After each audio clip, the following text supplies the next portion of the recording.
ये Valentine day आप कैसे मनाते हैं? क्या है इसमें? ये किसकी परंपरा है? ये कहां से खड़ा हुआ था?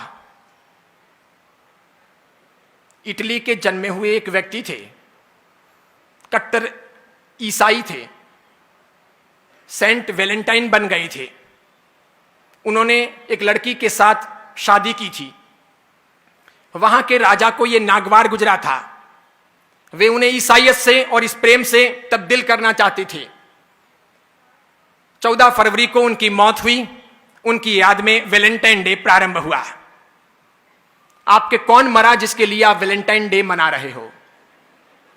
कौन सा इतिहास आपके घर में रचा गया कि जिसके लिए वैलेंटाइन डे मना रहे हो? शादी का दिन मना लेते। और पति और पत्नी का प्रेम तो सदैव होना चाहिए, प्रतिपल होना चाहिए। वो मात्र चमड़ी का नहीं होना चाहिए, वो दिल का होना चाहिए। हम सब चमड़ी के पुजारी हैं। इसलिए आप में से बैठे हुए लोग माफ करना, साधु हूं, जिन शासन का और आचार्य हूं, फिर भी बोल रहा हूं। हम सब चमड़ी पसंद करने वाले लोग हैं। हम सब खूबसूरती सिर्फ देखते हैं। हम नाक देखते हैं, होठ देखते हैं, आंखें देखते हैं, उसकी स्टाइल देखते हैं, उसकी अदाएं देखते हैं, उसकी कमर देखते हैं, उसके गाल और नाक नक्श देखते हैं और दीवाने बनते हैं। हम बेहुदे गंदे लोग हैं और इसीलिए हम वहीं पर अटके हैं। और इसीलिए हमारे प्यार का तकाजा, प्यार का अर्थ, प्यार का रूप भी सिर्फ चमड़ी तक सीमित है। अगर उसके आगे है तो वैलेंटाइन डे की आवश्यकता नहीं है। मेरे बाप भी प्यार करते थे मेरी मां से और मेरी मां भी प्यार करती थी मेरे पिता से।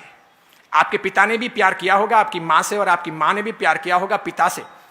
जरूर उनके वहां पर उस समय उस रूम को सजाने के लिए गुलाब के फूल नहीं रहे होंगे, कोई रूम स्प्रे या बॉडी स्प्रे नहीं रहा होगा, वो टब नहीं रहे होंगे कि साथ में बात कर सकें। इसके सिवाय अन्य अन्य प्रकार के संसाधन नहीं रहे होंगे। वो स्नो, शैम्पू, वो खूबसूरती के अन्य अंदाज नहीं रहे होंगे। तर भी जीवन की पवित्रता रही होगी, समर्पण का भाव रहा होगा, वो अर्धांगिनी का रूप रहा होगा, वो गहरी आत्मीयता रही होगी, वो दिल रहा होगा, वो प्यार रहा होगा, वो घनिष्ठता रही होगी। मेरे ख्याल से हम में से अधिकांश के मां बाप ने अभी तक, मां ने बाप को नहीं छोड़ा और बाप ने मां को नहीं छोड़ा।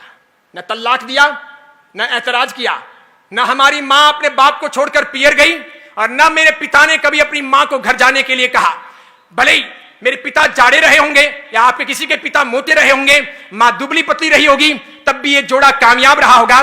भले पिता काले रहे होंगे, मां गोरी चिट्टी रही होगी, तब भी वो जोड़ा कामयाब रहा। भले मां लंबी रही होगी, पिता बिल्कुल ठिंगू रहे होंगे, ठिंगने रहे होंगे, तब भी वो जोड़ा कामयाब रहा।